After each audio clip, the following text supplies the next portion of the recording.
So absolutely treat me. This is the idiot's guide to learning to work agile. So please feel free to tell me absolutely basic stuff, and don't be too surprised if I ask you completely stupid questions. Okay. Very good. So what we've done is, because obviously there is a lot of material and a lot of learning, so we try to kind of compress it into a very quick introduction in what we call Go Flamingo. And we will Whose explain. voice is this? Sorry? Oh, so I'm Joost. Hello. Oh, Joost. Joost. I'm the CCPT lead for refreshment in Benelux. I know. You were the one I said I want to have a deep dive with your team. Okay, very good. So nice to meet you. Nice Happy to to meet you too. talk you through this, but again, it's been a team effort, and Chris and Sebas, who are here, are going to jump in to build on this. So I'm going to try to give a quick summary, and then suggest to try and keep the questions a little bit for the end, so to have an open discussion on what we think is working, and we will also have a few asks where I think we can have some support from the team, and Martina will bring those up at the end. Okay? Super. So, Go Flamingo. So this has all been triggered by our desire to start focusing more on growing the business versus running the business, which is obviously a very big topic across Unilever, and is also something that Connie has really been stimulating across the teams to have a think about how to best set that up. So we started to do a few pilots with Scrum, and we had Agile coaches here, and it was all a little bit isolated initiatives that were not really working to the extent that we had hoped them to work. So we came together as a team, together with the external organization consultants, to decide that we had to create a vision for what we wanted to become as a team, and then to develop a model that would hopefully work with our teams. And that's when we decided to become the most awesome team of F&R in Europe. Very good. And that's when we decided to call ourselves the Flamingo Tribe. And then maybe, Sebas, you can explain why flamingos. Why flamingo? Yes, we need something, an icon, something that is inspiring, something that is sticking, in order to really create a movement and to really get people really passionate about it. It's important to really market it as a movement and really create something that is inspiring and that makes people move and that is not corporate and where we used to. You need to make it a movement and not just like a programs ways of working, abstract and boring, because people need to really want it themselves. So far, the Flamingo. So what does it mean? We really wanted to make sure that we take this program with heart and soul of the team, that we try to increase our focus on the things that really move the needle, and that we work in a very collaborative way. So make more available resources visible, look for trapped capacity in the system, and really be very resourceful in everything that we do. So we defined a number of building blocks that we needed. So first of all, we were inspired by the Spotify model of organizing around squads and working with a different type of team setup with product owners. We'll come to that in a second. Then we started to use new collaborative tools and agile methods. We tried to fully implement the whole be resourceful thinking on using specific ways of adding flags where you need it. Yes. And we also looked into the working space that we have within the office, of course, within the constraints that we have here, but really tried to make it a more collaborative working space. Joost, are you doing genuine flow to work in the sense, is everybody doing their job and then finding 15-20% of the time to work in a squad, or have you genuinely moved people in a flow? So we started with the Scrum pilot by having people 1 or 1.5 days to work in a dedicated team focusing on a certain project, and we learned quite quickly that was super difficult because they were always distracted by the demands of the daily job. So that's also when we realized that we needed a different system. And that's when we started to move all of the marketing teams, so we're talking about refreshment marketing here, Benelux, into squads, and the squads still have the, let's say, the focus that they used to have. So we have a beverages team, we have 2 ice cream teams, we have an in-home deploy team, and we have a channel market team and out-of-home. And these were kind of the functional teams that we had. But the big change is that we organize the work around Kanban, and we plan everything in 2 weekly sprints. And we have a daily stand-up to talk about what's going on. But the difference between a normal team with a team lead and a squad with a product owner is that the squad is responsible for delivering the prioritized projects in the 2 weeks, and the product owner is going to decide what the priorities are. Yeah. That's different. So we remove the hierarchy within the team. The team is responsible for delivering. The product owner is responsible for defining what the priorities are and is also the gatekeeper to avoid other teams from putting too much ad hoc work into what the team is working on. Yeah. And if I may add, in one squad, everyone is a developer, and you lose the former job etiquette. You're doing this brand, you're doing this brand, you're doing this brand. So we really foster collaborations through skills and of each individuals in the squad, which I think is a big difference versus what it used to be, because they were only doing what was supposed to be for their brand. Yeah. And So what is the discipline for the deliverable? Can you keep adding to deliverables till you have done enough and done? How does this work? Yeah, so that's where Kanban comes into play. So Kanban is it's something coming from manufacturing where you really try to visualize everything that needs to happen. And this was actually one of the things when we started that we said, we have very energetic people. Everybody loves to do a lot. We're not really good at saying no to stuff, and we keep adding. But at the same time, we don't have a very granular overview on everything that's going on a daily or weekly basis. So of course we know the big things that people are working on, but we wouldn't be able to say, so this person is doing these things in the coming 2 or 3 days. Usually that would be a discussion a line manager would have if somebody runs into trouble with doing their stuff. Then you say, let's have a look at your agenda, your to-do list, where can I help?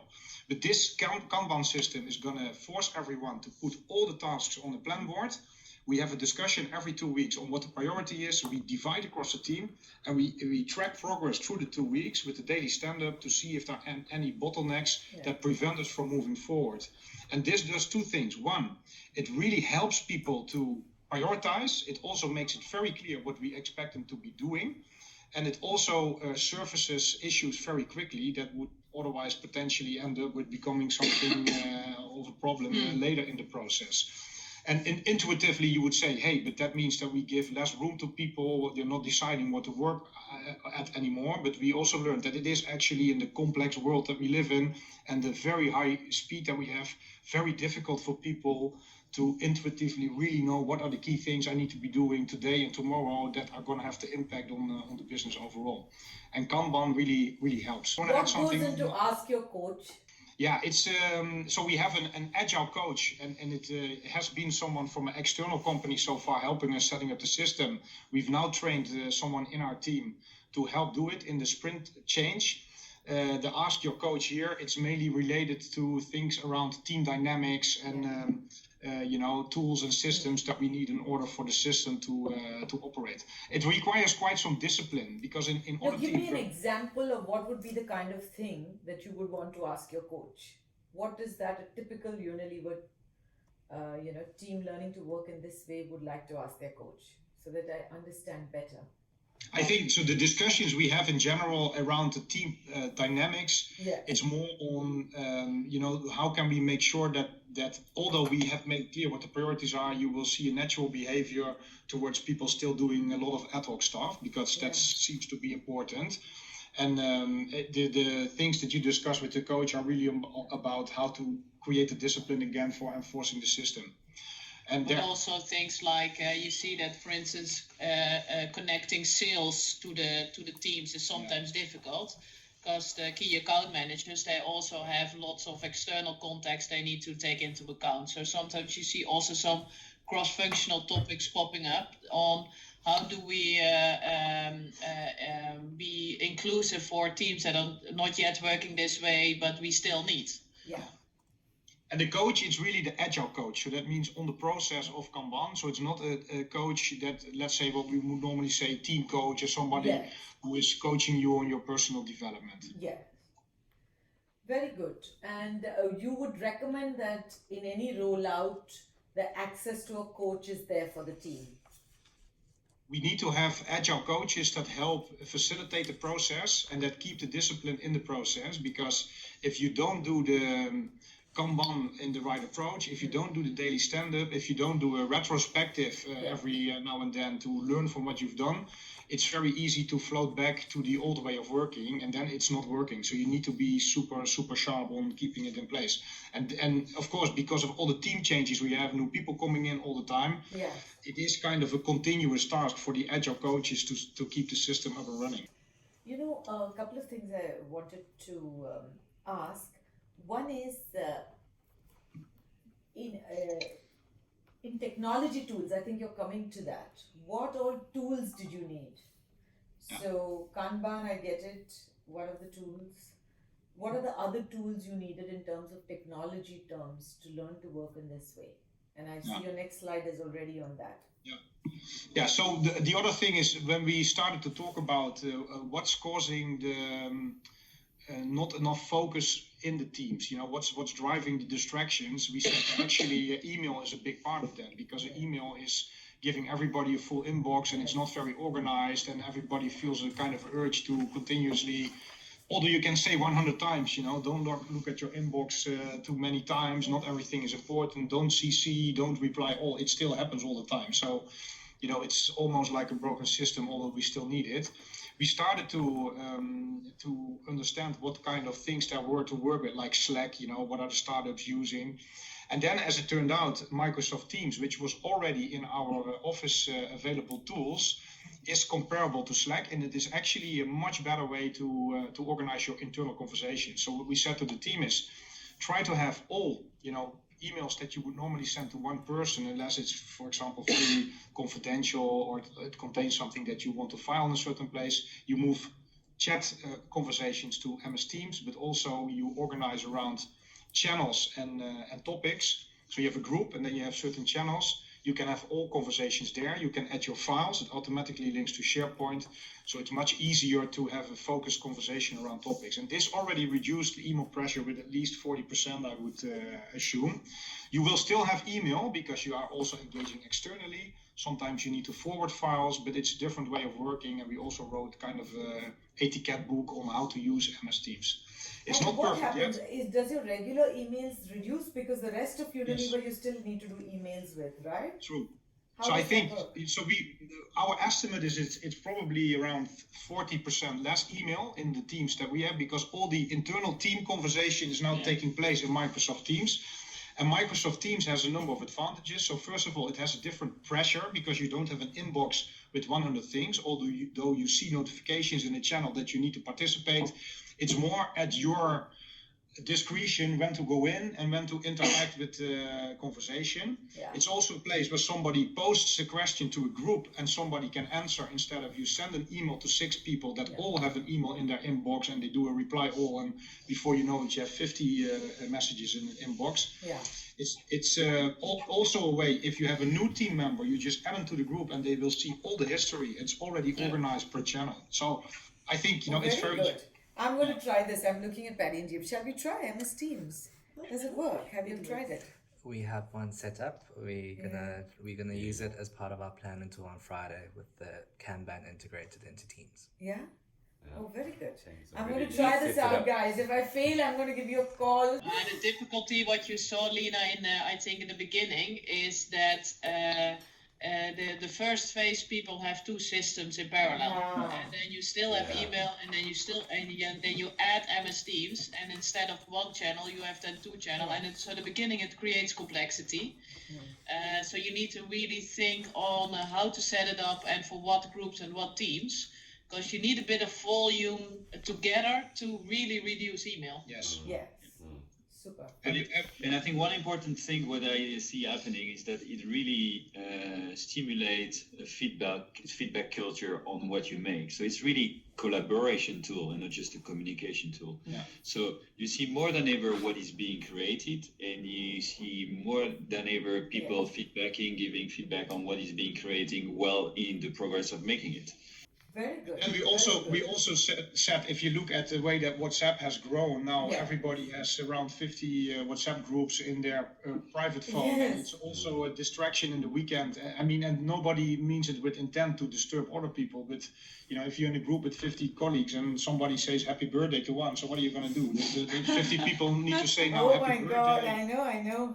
WhatsApp is still there. You can use it if there's an urgent thing or a personal message or whatever, but you have chat functionality in Microsoft Teams, and this also kind of brings the private life much more back to the mobile phone, so that all the business-related communication is in the MS Teams channel, and that also works very well. It's a good point. We should try and experiment with this. Just, have you seen Zugata? Martin, did you see Zugata? Yeah. That's more on the feedback. That's Zugata. Yeah. I was discussing yesterday with some other team that in Italy that they are doing also with Gianfranco, Agile ways of working. And they are using Zugata into these teams that are going Agile, because then you can share the flexible outcomes of a given project. Yeah. So it might be good for you, to test Zugata as well in these teams. What is our point of view? Is our point of view that we need both Zugata and Teams to help a team work well, or we can do with one? No, You need both. Yes, You need both. Yeah. It's two different purposes. As per what I've seen so far, because Microsoft Teams is this chatting, you put files in there, you decrease email. Zugata is about collaboration and flexible goal setting. Yeah, so Microsoft Team will replace your WhatsApp, your inbox, and a bit of your PowerPoint and your files, actually. SharePoint. Yeah, your SharePoint. I think Zugata will replace PDPs and 3+1s. Yeah, exactly. Okay. Yes. No, it might be nice if we have a team that tries this integrated, but this is a great point, even because WhatsApp is, I can't handle WhatsApp anymore. I've gotten out, it's just too much now. I land in a country and there's 700 messages that have come from 50 groups. I mean, what do you do? Yeah. Okay, so then the next thing we did is looking at stuff that we could insource or that we could make more, let's say, easy on the team. So first we worked with the UStudio setup, and now also have 2 in-house DTPers that can be immediately accessed by the marketing teams to do creation on the floor. Well, that's nothing new because it's of course the part of the UStudio thinking. Then we have an annual agreement with the PR agency and a grid to be much more fast on getting PR initiatives out, especially for ice cream. That was very important. And we have one dedicated guy who is making nice PowerPoint designs all day around. So we have our teams, they can just focus on the content, and then the layouting is outsourced with the guy. Yeah, so I think, Leena, this is where being resourceful and agile comes together. And so one of my key learnings in this whole process was that the agile ways of working, they force you to focus on what work needs to be done, and also on the work that is still there but maybe adding not enough value. And because you chop the work down into specific tasks, you immediately see where there are groups of tasks that can be organized in a better way. So it's really insightful to see how the two programs really connect together.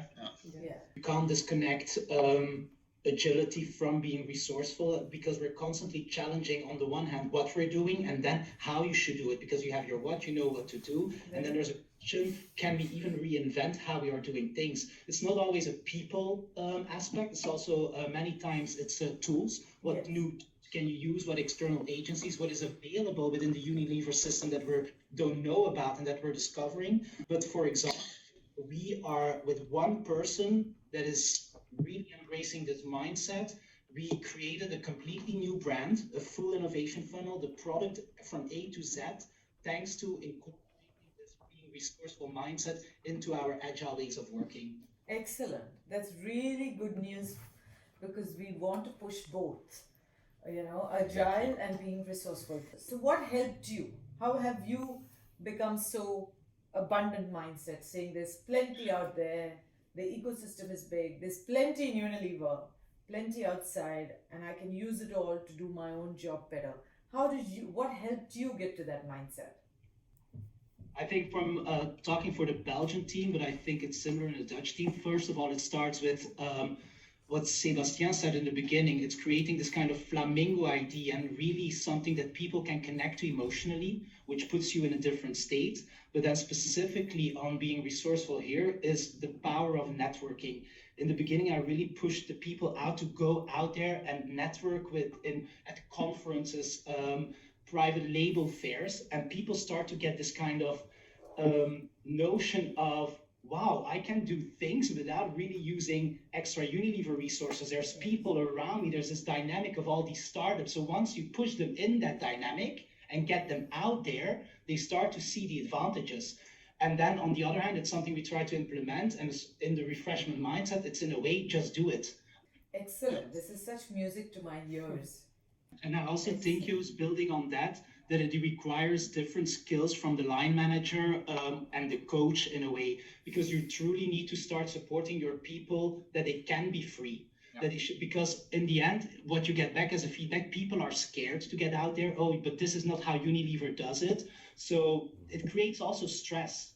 Yes. So you really need skills to support your people. It's okay. And that is for me an unlock that we can act as a barrier and really get them in that idea, whatever happens, you will be supported. So can I ask, what happened for you first? Was it breaking free through the agile mindset? So once that you broken out from a hierarchy, you started working in squads, was it also easier or not to think differently? Was it an enabler? I'm thinking how agile also starts breaking you free from that mindset. It helps with the be resourceful mindset. You're moving from her. That's the big insight for me today, that actually learning to work in agile ways improves your mindset to experiment with other things. You're breaking yourself free. Because you're already having to unlearn, relearn something. Yes. So then and you're having to break your work into things already. This is the one of our biggest challenges why we don't have as much impact as intention is because Unilever intentions are fantastic. You go into any meeting, you'll come away inspired because we all have big intentions. We should do this and we should do this and we'll change the world. But the translation of intention to impact is much less. Yes. Yeah. So true, and that's in the Kanban you plan your 2 weeks, and you also have a backlog with things we want to do. So it makes it much more visible that we don't have the resources to do everything that we want to do, and that already triggers the discussion on what alternative ways do we have to pick up projects that we still want to do, but that we cannot do ourselves. So the biggest learning, Leena, it's while listening to this team, and they got me inspired, and Martina, is exactly that we're rolling out Agile and we're rolling out Resourceful. But actually, it's the same thing. Yes, we need to do the same. That is the insight for me today. Yes. Well done, Joost. You're giving me so many ideas. You can take full credit when this is done across the company. You can say, we were the ones who told Leena what to do. Yes. Good learn with Leena moment. Learn with Leena moment. Put on Yama. I will give you full credit, don't worry. Very good. You just use the flamingo and then we'll be very happy. I'll even wear a flamingo dress to launch it across the company, if that makes you happy. Of course, in order to make sure that our people understood that we meant this very seriously, we also changed the offices and made it much more, let's say, open, creative, etc. We already had an open office, but we still thought it was better to arrange around the Kanban plan boards and to have a nice new furniture and stuff. Of course, all very ZBB, but still impactful. And that also helped to make people feel at home in the new way of working. So where are we now? We started in December with announcing last year, and we are now in, let's say, the end of phase 1, where we really went working in squads, introduced Kanban, used the new tools, relocated some of the services in-house and reorganized where we work. We now have a lot of learnings, and we start to move into phase 2. And in phase 2, we are going to add a number of things. So we're going to have a dedicated local innovation squad who's picking up the 10-20% C4G ideas, because they always tend to, to not be actioned fast enough within the teams. So we created kind of capacity within the squads to add this. We are working on defining marketing operations, which means what are the tasks we can automate as part of the integrated operations project. Are there dedicated things that we can either outsource or put with one person to, again, liberate marketeers to work on their marketing job.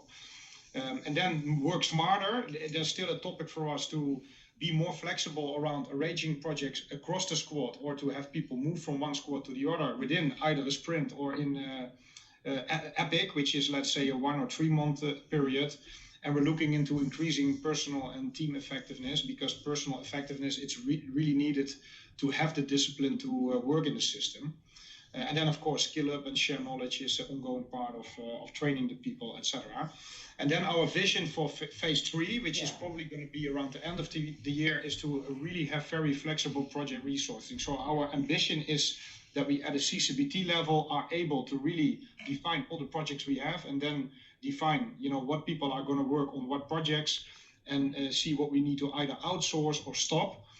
Because that is really going to make a match between capacity that you have available, capacity that you need outside, and the projects that you need to be doing. And it's going to make it easier to move more stuff. Because when we started to do this, we also said, look, guys, we know everybody is really busy. We're already doing a lot, but we also know it's only going to get more. Moving forward, we will do much more pilots. We will have much more stuff. So we either reorganize how we work, or everybody is going to end up being burned down, or etc. It's in these time and days not enough to say, let's cut half of the projects and then we're able to go. It doesn't work like that. And that really started to help people think in a different way. Super. So then we also do tracking. So every month we send out a questionnaire to see how this is progressing. So it's a simple survey monkey. 3-minute, people filling the questionnaire. And so far we've had very good scores. That people really say they like the new way of working. It improves the focus. It helps them communicate better. Everybody's saying we don't want to go back. I mean, we still need to learn a lot. We are continuously fine-tuning and taking the feedback to optimize, but nobody wants to go back. You say, oh, good, you've come to it. I was going to ask you, is it becoming a movement? And you answered mine. The other thing is, on your scores, I saw that Microsoft Teams is not scored as highly. Is that a problem? Yeah, so there are still some challenges around how are you organizing the channels and the conversations within Microsoft Teams. Also, we have Microsoft people helping us to optimize. It's really on getting used to it. It's very easy to fall back into email because it's been used forever. Everybody knows, and the whole world still communicates like that. But we are convinced that in the end, Microsoft Teams is really the better option for internal communication. And it's a big change project, so it takes time to really get it into people's heart. It's not the tool itself, I think. It's more the shift in behavior. And also the etiquette and the way that we use it. Super. And the second thing, and we didn't really cover it in detail here, but what we're also doing is we have dedicated learning slots where we kind of bundle all the cascades that are coming from Unilever. And we've said, look, we will recap, we will summarize, and we will make sure that you're not going to miss anything. And we will feed it all into a dedicated learning session with the whole team. So forget about everything that's incoming. We'll filter it, because usually a 2-hour webcast we can summarize in 15 minutes with the key messages that are relevant for the team. Then a challenge, keep discipline. It is really a different way of working, but you need to do it every day. And that's actually also an interesting one. Because you have the daily rhythm, it's difficult for people that are part-time, or especially people that are job sharing.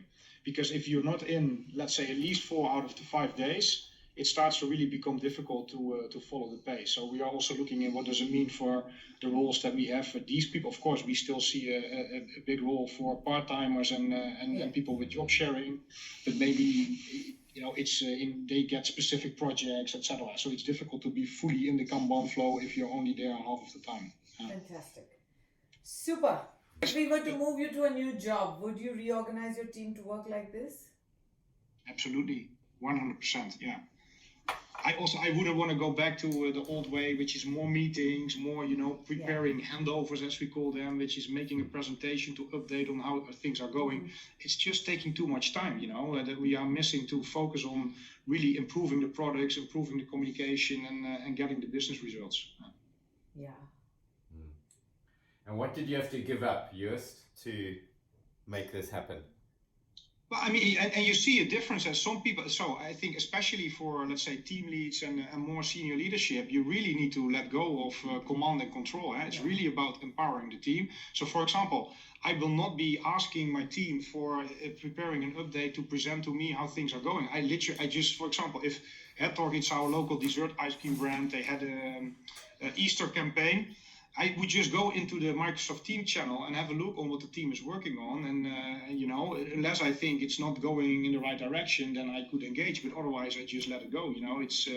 It's a different way of, it's not managing. It's really empowering, being there for the people. So much more focused on understanding what's still limiting them to fully endorse this and how we can liberate them even more than on asking them to update me on how the business is going. Yeah. And I think that is one of the biggest challenges. So you see that we have leaders in the organization, also the great leaders, but they have a way of working developed over the last 25 years on how they organize work. And it's also if leaders are not very much hierarchically, as in the Benelux often is the case, because I think we're quite informal already, but still people want to control and understand and they have a rhythm of checking in with the team. Where is it? What's the status of the work? And you see in this, it's completely different. Joost gave us a CLT update a couple of weeks ago, where we normally have a 60-page slide deck and 1.5 hours to review the refreshment business. And Joost said, let's go to the third floor. We walk around the Kanban boards, and the teams are just working and giving us a bit of a verbal update. So no slides, nothing. Different. Very good, very good. Just all of the things you're saying on this chart is something I'm already very committed to. This is exactly the kind of things we're putting our energy on. So I'm glad you feel those will make a difference. Very good. Happy to hear. This is great, Team Flamingo. Very good. You've inspired me. So, well done. Well done. I'm really glad to see. It takes courage to experiment. It takes courage to fail and try again. So, it's great to see you being courageous. Well done.